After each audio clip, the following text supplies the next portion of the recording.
Okay, so next I'm going to introduce Bill Gaspard. Bill is former president of SND and also a Lifetime Achievement Award recipient.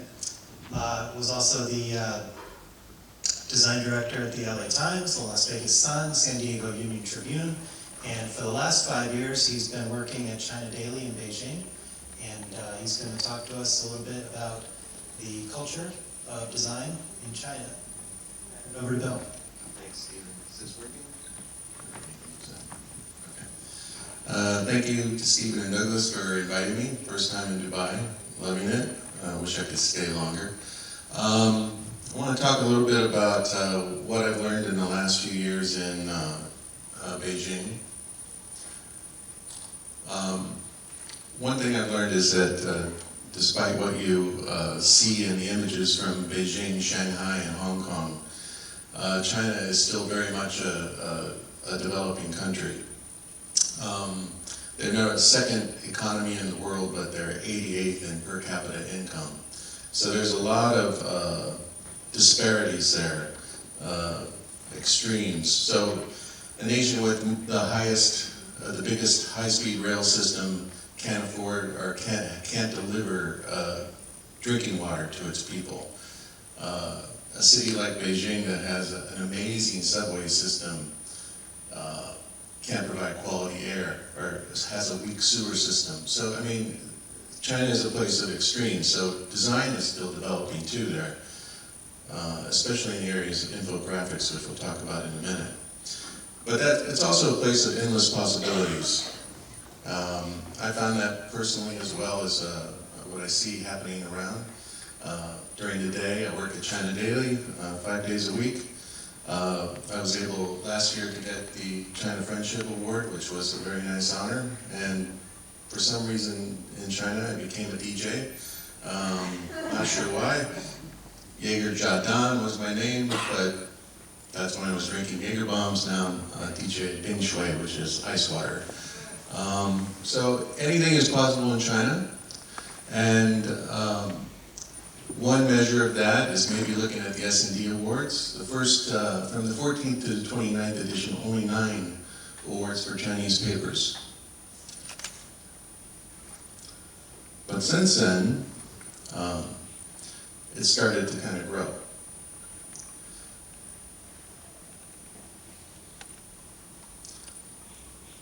And this year, there's even more, which we'll talk about in a little bit. But first of all, I want to talk about some of the strengths and challenges facing Chinese designers. One is in the area of typography. And as we saw earlier today with Arabic calligraphy, Chinese characters offer a lot of opportunity. And in this category, it's mostly positive.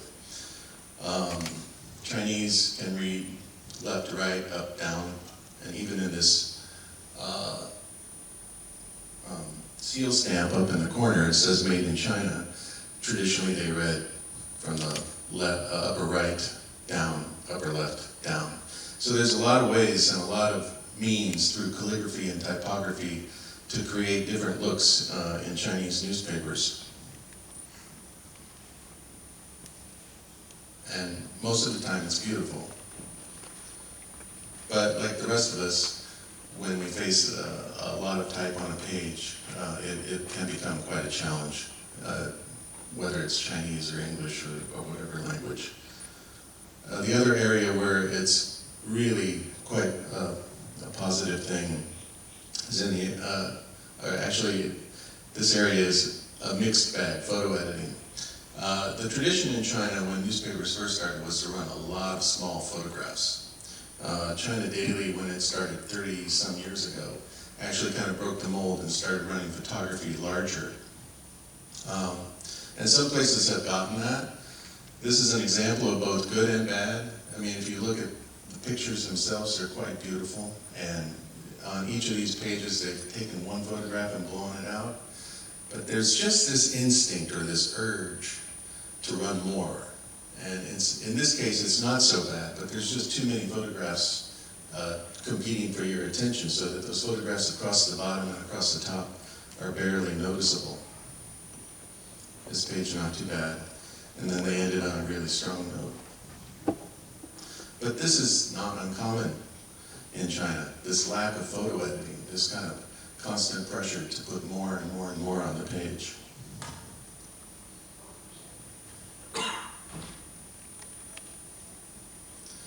But some places are doing quite well. This is the Beijing News, who have excellent typography, excellent photo editing, and pretty good graphics as well.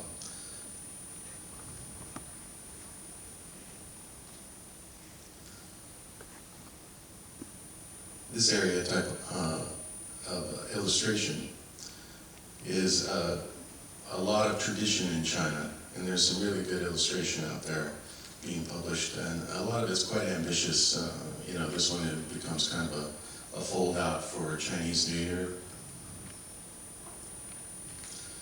There still is a lot of this kind of cartoons being published, and in fact, a lot of times people will come up and ask for an illustration, and they'll use the word cartoon. So the level of sophistication about illustration is still developing, but there's still some amazing stuff out there. A lot of fun stuff like this from Beijing News. Then there's a lot of illustration kind of projects where they run things through entire section, or in the case of a big anniversary. This was one that was actually illustrations done on people's hands and photographed, which was quite brilliant, I thought. Beautiful. Then you get into a situation around a big anniversary, like Revolution Day or something like that, and people go all out. This is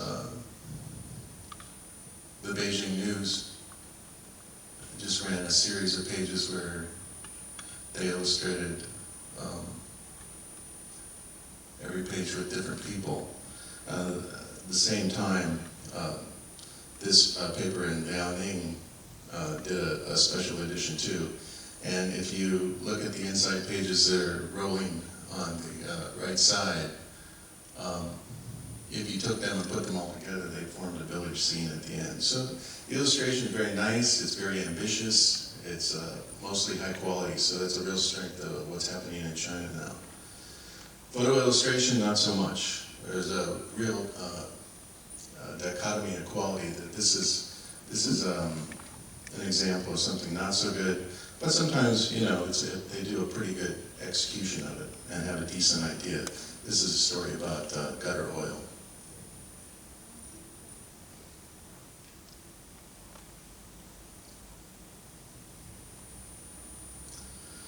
Infographics remains a real challenge. There's nobody on the mainland doing the awesomeness that's coming out of Hong Kong, which we'll deal with in a little bit. But on the mainland, it's still a challenge. There are some papers that are doing some interesting stuff. This was Beijing News when the world population hit 7 billion. Kind of an interesting take on that. This is the disaster in Japan. You'll notice that there's a lot of decent information here, but the rendering quality is still kind of amateurish. There's a lot of catching up to do. I said in an interview with Douglas before this that a lot of the journalists are actually not, I mean, they come out of design school and have to be taught journalism, but there's no one really to teach them this kind of stuff, and so they're still struggling in this area. There are some people who are trying very hard. There's a guy in Kunming who's pretty good.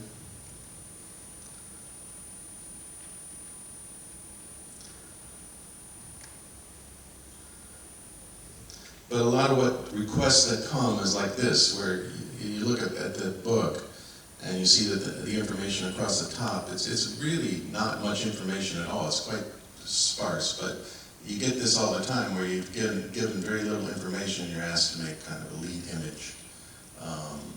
And so people do their best stretching that out. But then there's plenty of stuff that's just bizarre. This, you know, it's not like we get handed these things sometimes and say, hey, you know, this plane accident happened. Can you make this graphic? And we look at that and we're like, no, we can't make that graphic. A couple of things wrong with it. One, that's not the right kind of plane. Two, the plane crashed before the runway, not after the runway. And three, who landscapes airports?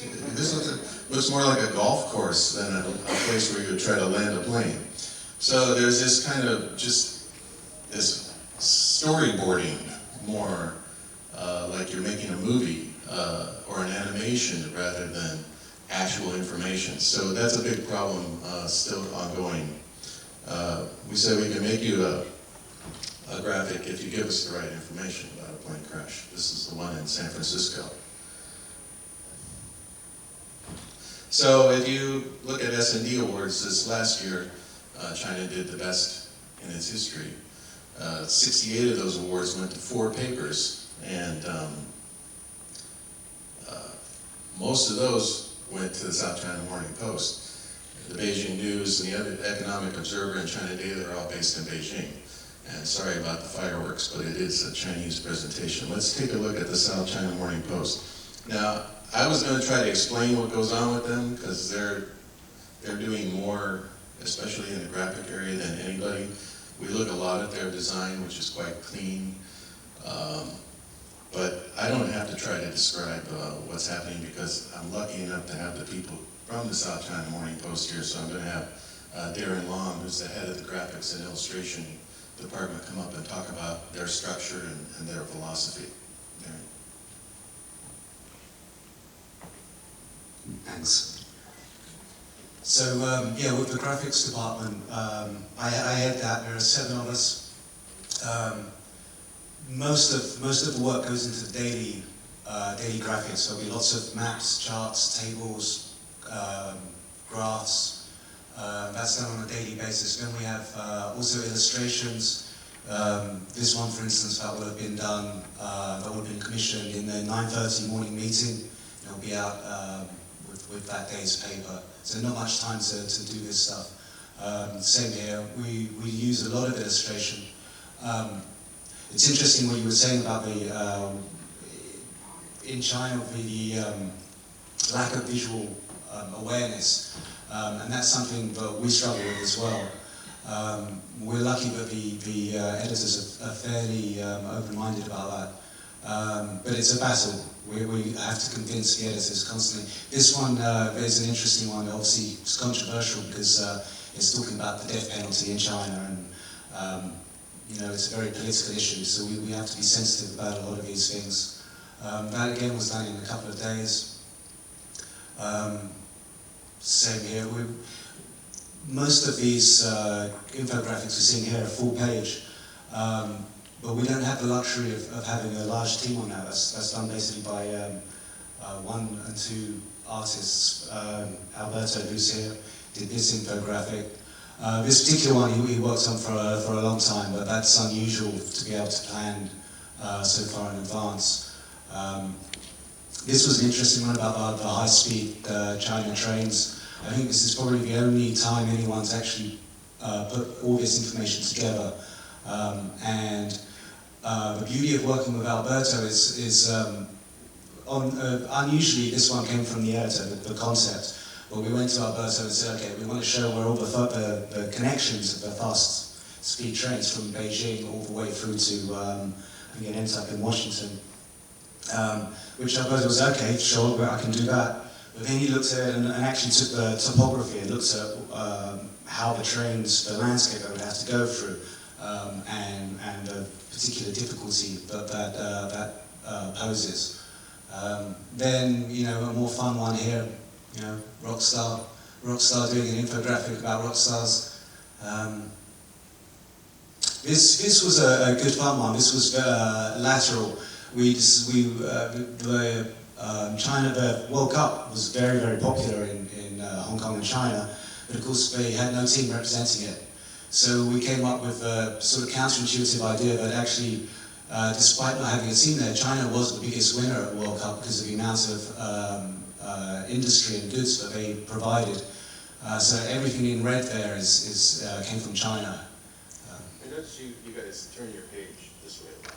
Is there any? Purely compositional, yeah. it's not usually encouraged, but yeah, we do anyway.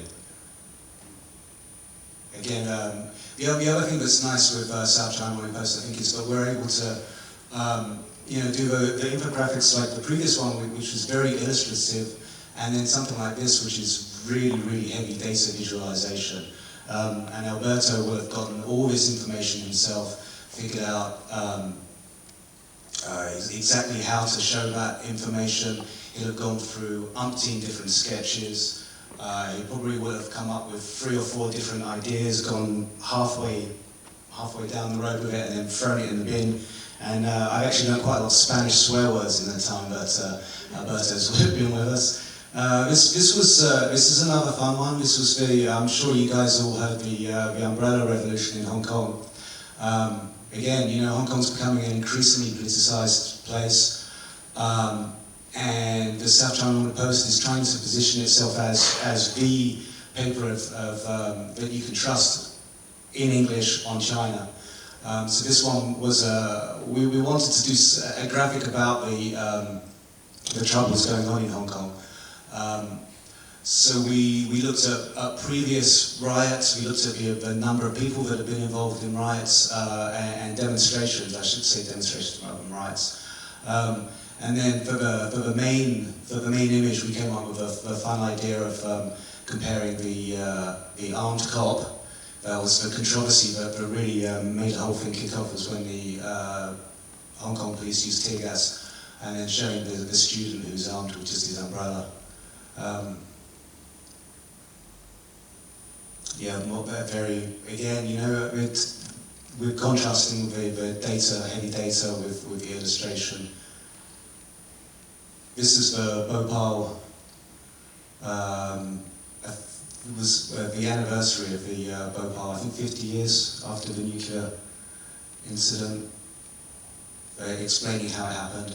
This is actually one of my favorites. Again, the editor came up with the idea of asking us to do a graphic on the Long March. So I sat down with Alberto and we discussed how on earth we could do something, such a monumental piece of Chinese history, and how we could present that in an interesting way that the readers are probably very familiar with, but we wanted to do it differently.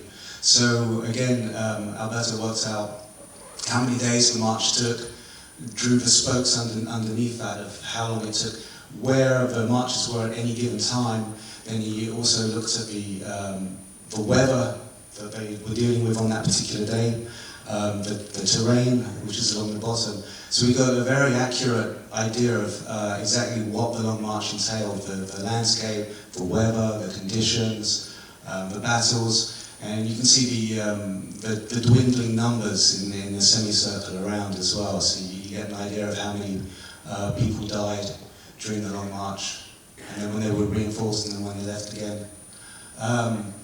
Another one, Alberto and Adolfo both went to China and sketched on site, did lots of research, and came back and came up with this graphic. Thank you. Thanks, appreciate that. Got to hear it from straight from the source. Beijing News is a tabloid in Beijing, and I really admire them. I know that they made it pretty close to the final round a few years ago in the World's Best Judging. They're very disciplined with their typography. They're one of the first papers in China to really get serious about typography and adapt it as a visual tool. Like I said, their graphics are smart, but they're just not quite very well executed all the time. But they have a great command of typography and white space, and they're actually doing really good photo spreads. And as you can see, they use white space and typography quite well.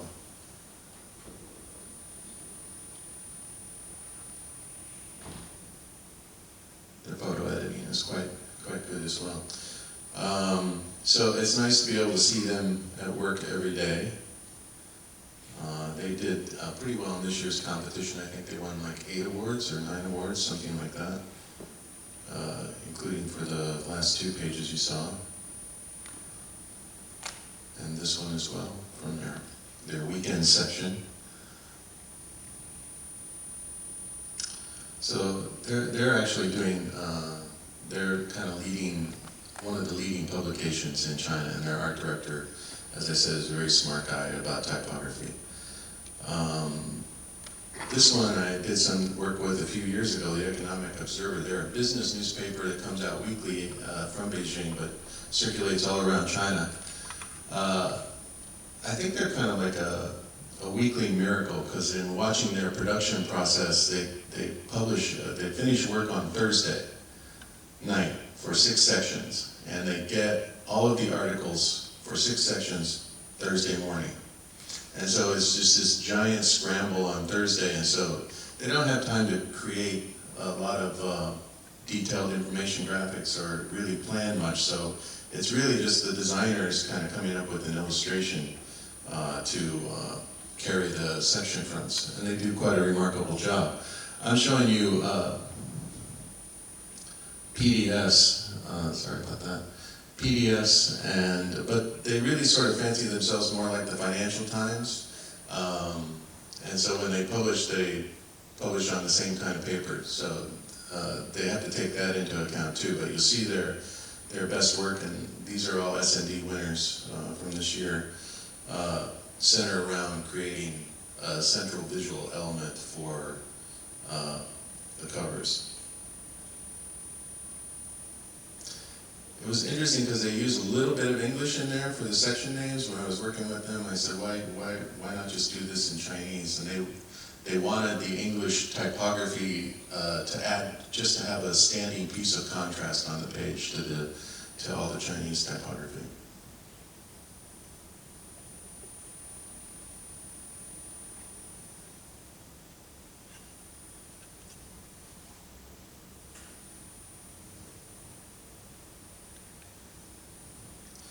And China Daily, we're a state-owned newspaper, like many newspapers on the mainland, and even if you're not a state-owned newspaper, the state controls your publishing license. So unlike the folks that are friends in Hong Kong, we're a little bit more limited in what we produce. But we do a lot of big events, whether a lot of political big events, a lot of Chinese accomplishments. Seems like China is a place where there's a lot of disasters. Very earthquake prone, and they've had an unfortunate share of mishaps with flights. A ferry overturns, and a sightseeing ferry overturns in a river.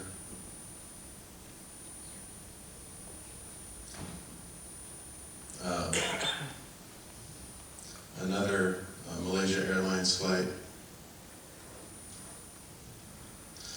But we also get a lot of big things. You know, we've already done one Olympics, and now we did the Summer Olympics, and now we're going to do the Winter Olympics. The only city ever to do that. We also have a lot of expos and a lot of World Championships and APEC last year. And so for APEC last year, this is 4 broadsheet pages, 1 piece, and this is kind of like the new architecture of Beijing, and on the back side was the traditional places to visit in Beijing. It was a fun piece to do. And we like when these events come because they manage to clear the air for a couple of weeks. It's nice and blue and easy to breathe in Beijing. Not too long ago, there was a 70th anniversary of the end of World War II, and China threw a gigantic military parade. I got to go, which was also very interesting. We chose to focus on the veterans. We did 16 pages on the parade. I'll show you a few of them. That's an illustrated timeline of the whole 70 years, of the war itself. Photo page on the back. If you live in China, this is the People's Daily. This is the most important paper in the country in terms of what it writes. It's certainly not the most important paper in terms of design, but it does sort of dictate to other papers kind of an example. And so if you see by the photography that they chose versus what we chose, that the official line was going to concentrate more on the leadership and the hardware. And a lot of papers did that. This is an actual photograph. A lot of papers actually photoshopped the jets coming in from a different direction, and we still have some problems with photo ethics in terms of just the way they Photoshop things. There's also still a lot of stage photography and a lot of corning photography, you know, like the pointing at something still happens quite a bit. For example,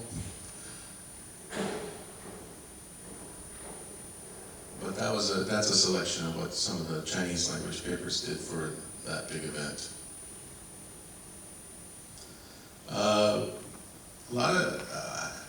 I've worked in the business for 30 years, and I've never worked in a paper with an illustration department.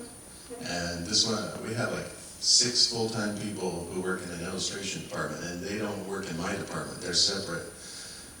And we also have graphics people and designers who can do illustration.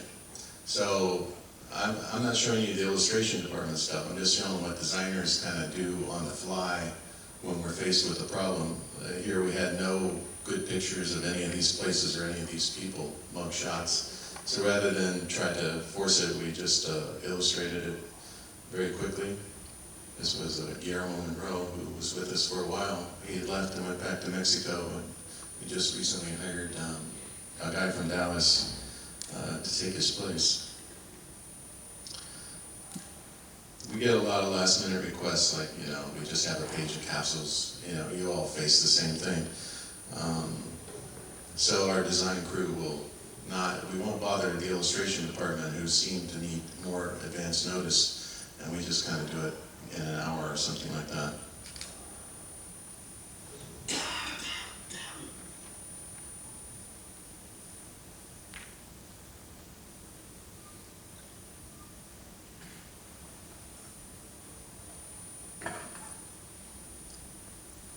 For a while, we did this thing called the Shanghai Star, which was very nice, but it only lasted a year, changing priorities in terms of the organization. Our information graphics vary. We have one information graphics person, and because the position is usually filled by expats, it can last. Someone might come for 1 year, someone might come for 3 years. In my 5 years there, we've had 4. One when I came who left right after that. One who was there for 1 year. Guillermo was there for 3 years, and now we just hired another guy.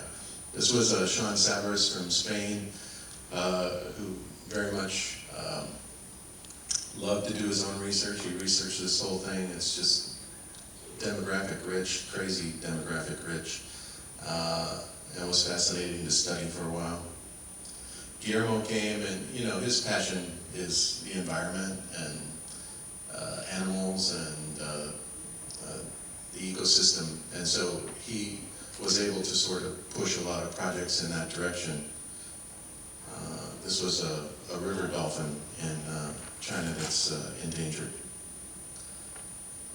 China has a lot of interesting stuff. You know, we build dams, we sink entire cities, you know, no problem. We just move people out and relocate them. This was a city that was submerged a long time ago. It made an interesting graphic. This is Forbidden City.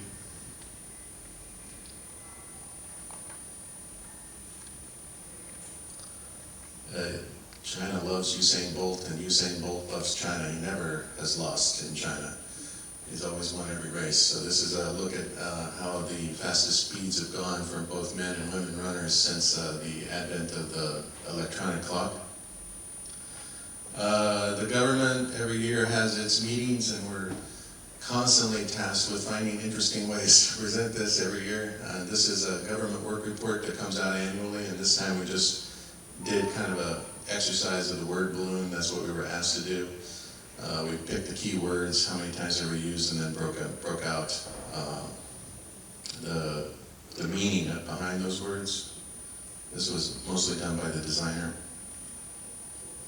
And sometimes we just, take advantage of what we have. This is just a photograph that was very cleverly turned into a timeline of the competition between these two particular swimmers. Feature design.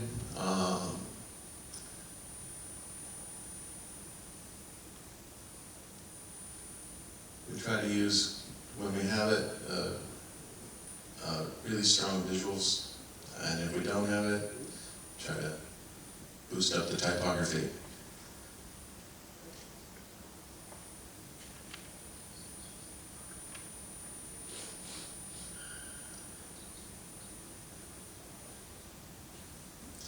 We're often working with handout photos.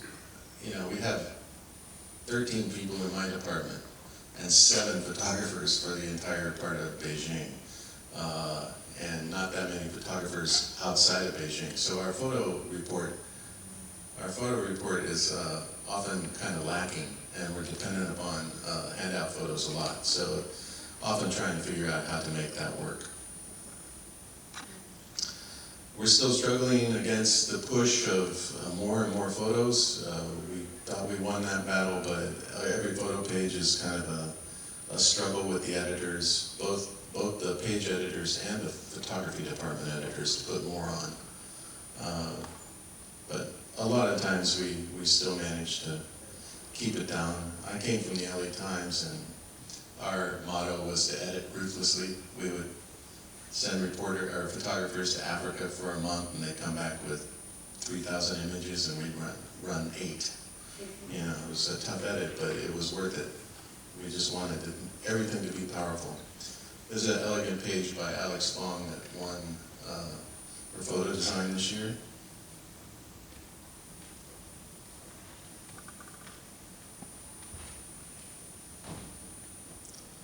And that's a quick look around China at the 4 papers that did the best in the SND awards this year. And I don't know why that is there. That's not supposed to be there. So thank you. Any questions? Yes, sir.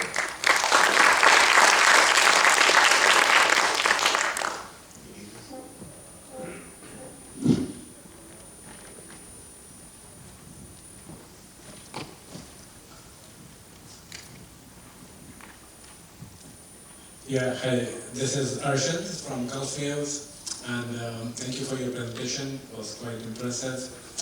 The Forbidden City, if I don't know if you want to go back or not, but that graphic, I saw that it had some smoke, or was it the clouds that the designer was showing?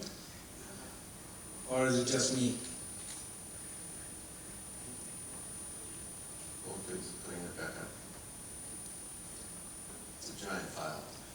Yeah, you see those white patches? Those are actually clouds. Yeah, so was it necessary to show those? I mean, isn't that just taking away from the graphic a bit? It looks like there's something going wrong there. Yeah, you could argue that. I didn't put this up because I thought it was one of the better ones. I put it up because SND gave it an award last year, and I was trying to put them up. But this is not one of my favorites. This was okay, and it was constructed. I would have had my druthers. We would have taken more time and drawn everything individually, much like we just saw in the last presentation. To take the time on that, but this was another one we had to put together quick, so we put it together with existing materials. And no, it's not. It's okay. Thank you. Sorry.